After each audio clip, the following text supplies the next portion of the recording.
Hello and welcome back to another quick and dirty review.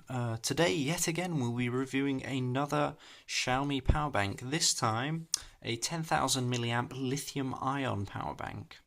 As you can see, first impressions, characteristics are quite similar to the previous 5,000 milliamp hour lithium polymer version battery bank, which I also reviewed, power bank.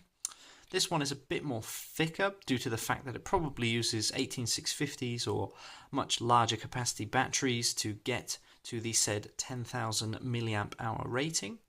The quality on this, the build quality on this is also exceptionally good. It's similar to the previous 5,000 milliamp hour lithium polymer one. You have an aluminium alloy unibody, which is quite nice. I'll be getting onto the ports and specifications in a moment. The package contents are quite simple. It comes with a flat style short length cable, probably for best efficiency. As I mentioned before, high length cables or long cables tend to have a lower efficiency rating due to the fact that the resistance increases over the length of the cable, and yada yada yada. But in short, it will deliver 2 amps max, of course, theoretically, from this power bank. So let's get on to the price of this device. This device is a bit more pricey than the 5,000 milliamp hour lithium polymer cell, which cost approximately $10 US. This unit costs about 15 to 16 US currently on Gearbest.com. And this time, I usually advise you to find the cheapest possible price. So if you can find it on eBay, if you can find it on AliExpress, I'd recommend buying any product for cheaper if you can find it for cheaper. But in the case of power banks, it's very dodgy. I've seen lithium ion cells, lithium ion batteries with sand literally crammed into them just to make it look as if there are more batteries inside the power bank. There are many fake Xiaomi power banks out there. And unless you get one with a nice holographic sticker on the back, you can probably infer that it's a fake. The fakes usually have a maximum capacity of 4,000 milliamp hours, which is really not impressive compared to the maximum 10,000 milliamp hour, which this one is rated for. Of course, theoretically, this probably reaches around 9,000, 8,000 in practical use, but it's still much better than a fake on the market that you would probably get for a lesser price. Okay, so getting on with the topic, it's a very nice unit. I really enjoy the build quality on the Xiaomi's, the usual website on the back. As you can see, here's the specifications. If it focuses, the camera might not focus for this one. Oh, there you go. Due to the fact that they use some sort of grey text, it's very hard to read.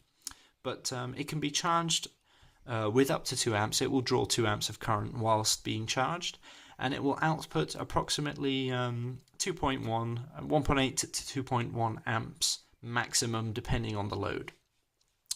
I'll quickly give you a frontal view of it. You have your micro USB input for charging the power bank, the said power bank. You have a USB port here for the 2.1 amp output port, basically here. Sorry for the terrible focus.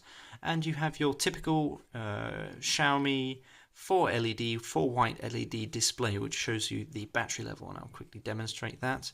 As you can see, it's on 1/3, and it will flash and blink for about a minute, and then it will stop blinking.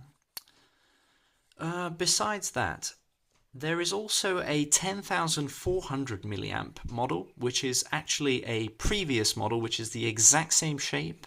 It looks very similar, but I would advise keeping away from the 10,400 milliamp hour model because it is a previous model, and I suspect it having some sort of problem with the charging circuitry, causing it to last much longer than its expected lifespan. So keep away from the 10,400 ones. Definitely go for the 10,000 milliamp hour ones, which are the up-to-date versions from Xiaomi.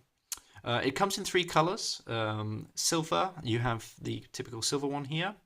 Then you have this golden champagne color, like the iPhones that are currently out.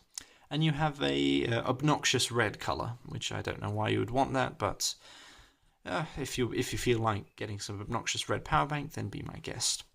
Also, you can purchase, similar to the 5,000 milliamp hour model, you can purchase silicone cases for this, which is quite nice. It would be nice to get something to protect this an extra layer maybe, because these aren't very drop resistant things. I don't think power banks are very prone to being dropped on the ground due to the fact that the solder joints on the batteries can actually crack physically after being dropped with such acceleration or such force. It can cause either the chassis itself to crack, or the solder joints on the circuitry, or the batteries itself to crack, which is not very nice. You'll get connectivity issues. You might get battery leakages, which is not a nice thing to have. Alright, this is taking too long now. I'm just going to quickly plug in a USB voltage meter. As you can see, it displays 5.14 volts. This is because the unit itself, when it's not under load, it will display a much higher than usual voltage, and as soon as we apply a load, sorry for the terrible brightness here, there you go, as soon as we apply a load, the voltage drops down to a more nominal 5.8, 5.9 at 200 milliamps current draw. Of course, if you have a higher resistance load, you will also get a much more nominal voltage rating, so it's not overvolting the devices in any sort of way, even though it might actually decrease the lifespan of this LED USB device. As I said, since it uses lithium ion cells, it will probably last, in terms of durability, not in terms of capacity, much shorter than the lithium polymer model, which I suggest more than the lithium ion model. But if you want raw power, if you want a long-lasting power bank, then this is your go-to option if you want to buy a Xiaomi. Alright, thank you for watching this quick and dirty review. I hope I was of use to you. I hope this video was helpful to iron out any questions you had about this product, and I hope to see you again. I'll be leaving the purchase links in the description, which really help me if you use them. You don't have to. I mean, you could delete the prefix on the end, but it really helps me when you use the affiliate links at the bottom. And I hope to be pumping out more quick and dirty reviews. Thank you very much, and stay tuned for more.